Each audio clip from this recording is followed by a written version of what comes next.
Hello दोस्तों, आज के इस वीडियो में हम जानने की कोशिश करेंगे कि आप एसबीआई के मैग्नम मिड कैप फंड में कैसे एक मात्र 1000 रुपये की एसआईपी को स्टार्ट करके 3 साल इन्वेस्ट करके उसके बाद 41 लाख का फंड बना सकते हो। तो अगर आपको ये जानना है कि कैसे ऐसा हो सकता है तो इस वीडियो को अंत तक जरूर देखिएगा। तो जिस म्यूचुअल फंड में हम हमारी एसआईपी को चालू करवाना चाहते हैं वो है एसबीआई मैग्नम का मिड कैप फंड। अब सबसे पहले कैलकुलेटर पर जाने से पहले हम इस फंड के कुछ रिव्यू के बारे में जान लेते हैं। तो इस फंड ने एक साल में 25.2% का, 3 साल में 18% का, 5 साल में 27.7% का और ऑल ओवर 20.4% का रिटर्न्स इन्वेस्टरों को लाकर दिया हुआ है।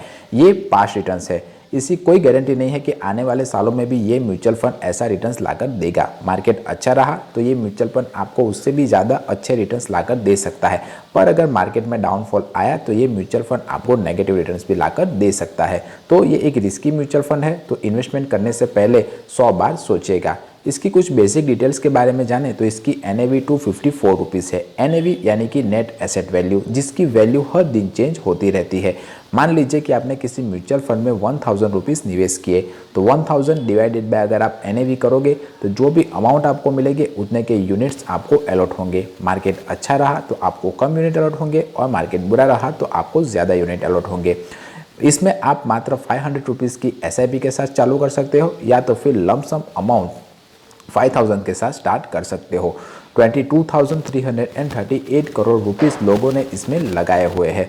इसकी और कुछ बेसिक डिटेल्स के बारे में जाने तो इस म्यूचुअल फंड ने Crisil limited, Torrent power, Sundaram finance limited, Voltas limited, Thermax limited, Coromandel international limited, KPR mill limited, Max health institute limited, Bajaj fin service limited, the federal bank limited जैसी कंपनियों में इन्वेस्टरों के पैसे को निवेश किया हुआ है। इसका एक्सपांस रेशियो 0.79 है, जो मेरे हिसाब से थोड़ा ज़्यादा है। एक्सपांस रेशियो यानी कि जो एसेट मैनेजमेंट कंपनियां होती है वो हमारे पैसे को मैनेज करने के लिए हम ही से कुछ फीस चार्ज करती है और उसी फीस को वो एक्सपांस रेशियो के तौर पर हमें बताती है। एग्जिट लोड 1% है। और इस पर लगने वाले टैक्स के बारे में बात करें तो अगर आपने 1 साल से भीतर अपने निवेश के पैसे को निकाल लिया तो आपको 20% का short term capital gain tax देना पड़ेगा, और अगर आपने 1 साल के बाद अपने निवेश के पैसे को निकाला तो आपको 12.5% का long term capital gain tax देना पड़ेगा। उसमें से भी आपको 1,25,000 का अजम्पशन उस फाइनेंशियल ईयर के लिए मिल जाएगा। अब हम SIP कैलकुलेटर में जाकर देखते हैं कि आपको कैसे और कितना इन्वेस्टमेंट करना चाहिए। मान लीजिए कि आपने 1000 रुपीज़ की SIP चालू करते हो इस म्यूचुअल फंड में। हम एक्सपेक्टेड रिटर्न इसने 20% का दिया हुआ है, पर हम एवरेज 15% का रिटर्न पकड़ कर चलते हैं। 3 साल तक हम निवेश करते हैं इस म्यूचुअल फंड में। हम 15% का रिटर्न्स पकड़ कर चलते हैं। हाँ, और यहाँ पर हम 3 साल तक ही निवेश करते हैं इस म्यूचुअल फंड में। तो हमारी जो इन्वेस्टमेंट वैल्यू हो गई वो अराउंड 36,000 रुपीज़ के आसपास हो जाएगी। उसके सामने हमें 9,679 रुपीज़ का इन्वेस्टमेंट यानी कि रिटर्न्स मिलेगा। तो हमारी टोटल वैल्यू हो गई अराउंड 45,679 रुपीज़। अब आपको अपनी इन्वेस्टमेंट को बंद कर देना है और ये जो पैसा मिला है आपको उसे 1 साल तक पड़े रहना चाहिए। तो मोटा मोटे तौर पर हमारे पास 50,000 रुपीज़ के आसपास हो जाएंगे। अब आपको इससे वेल्थ जनरेट करनी हो तो कैसे जनरेट कर पाओगे? तो आपको इसी फंड में 50,000 रुपीज़ का ये निकाल लेना है और इस पैसे को पड़े रहना है। अब आप 50,000 रुपये इसमें पड़े रहने दीजिए। अगर हम सिर्फ 15% का ही रिटर्न एक्सपेक्ट करके चले तो 10 सालों के अंदर हमारे 50,000 की वैल्यू अराउंड 2,02,278 रुपीज़ के आसपास हो जाएगी।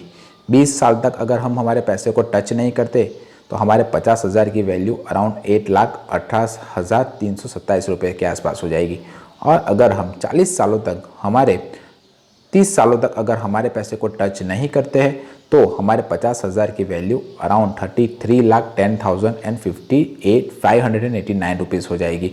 और अगर हम 35 सालों तक हमारे पैसे को टच नहीं करते तो हमारे 50,000 की वैल्यू अराउंड 66 लाख रुपीज़ के आसपास हो जाती। तो अगर आपके पास पैसा कम है तो आपको टाइम देना पड़ेगा, या तो फिर आप टाइम कम में अपना अमीर बनना चाहते हो तो पैसा ज़्यादा लगाना पड़ेगा। यही म्यूचुअल फंड का सिद्धांत है। अगर आप 3 सालों तक म्यूचुअल फंड में निवेश करते हो और उसके बाद जो 50,000 रुपये आपके बनते हैं वो अपने बेटे बेटी के लिए छोड़ देते हो, शादी के लिए या फिर फ्यूचर के लिए, तो उसका अच्छा खासा अमाउंट आपको देखने को मिल सकता है, ऐसा मेरा मानना है। पर म्यूचुअल फंड में आपको लॉन्ग टर्म इन्वेस्टमेंट करना पड़ेगा, तभी आपको रिटर्न्स देखने को मिलेगा। तो अगर आप इस तरह से स्ट्रैटेजी को फॉलो करते हैं तो आप अच्छी खासी वेल्थ कम अमाउंट में भी जनरेट कर पाओगे। नंबर 2 पर इसके कुछ क्राइटेरिया है। आपको लॉन्ग टर्म के लिए म्यूचुअल फंड में निवेश करना पड़ेगा। लॉन्ग टर्म से मेरा मतलब है 15 साल या उससे ज़्यादा के लिए, तभी कंपाउंडिंग इंटरेस्ट का इफेक्ट आपको अपने निवेश किए मनी पर देखने में मिलेगा। मार्केट अच्छा हो बुरा हो, आप 15 साल तक अपने पैसों को नहीं निकालोगे, तभी आप इसमें वेल्थ जनरेट कर पाओगे। नंबर 3, अगर आपको जल्दी पैसा कमाना है या फिर जल्दी पैसे को बढ़ाना है तो आपको स्टेप अप एसआईपी करनी पड़ेगी। स्टेप अप एसआईपी यानी कि अगर आपने इस साल 1000 रुपये निवेश किए, अगले साल 1100 रुपये निवेश के लो, उसके अगले साल 1200, उसके अगले साल 1500, ऐसे करके अपने एसआईपी की अमाउंट बढ़ाते जाइए तो आप जल्दी वेल्थ क्रिएट कर पाओगे। ये स्टेप अप एसआईपी का फ़ायदा है। अगर आपको पता नहीं चल रहा है कि किस गोल बेस के हिसाब से आपको एसआईपी करनी चाहिए या नहीं, तो आप मुझसे अपनी एसआईपी चालू करवा सकते हो। मैं आपकी एसआईपी खुलवा दूंगा एनजे वेल्थ में, क्योंकि मैं एक रजिस्टर्ड म्यूचुअल फंड डिस्ट्रीब्यूटर हूँ। वीडियो पसंद आया हो, इन्फॉर्मेटिव लगा हो और कम रुपए में अगर आप ज़्यादा वेल्थ जनरेट करना चाहते हो तो इस तरीके से कर सकते हो। पर हाँ, इसमें आपको टाइम देना पड़ेगा और मार्केट के उतार चढ़ाव को भी सहन करना पड़ेगा। मिलते हैं अगले वीडियो में, तब तक के लिए बाय बाय।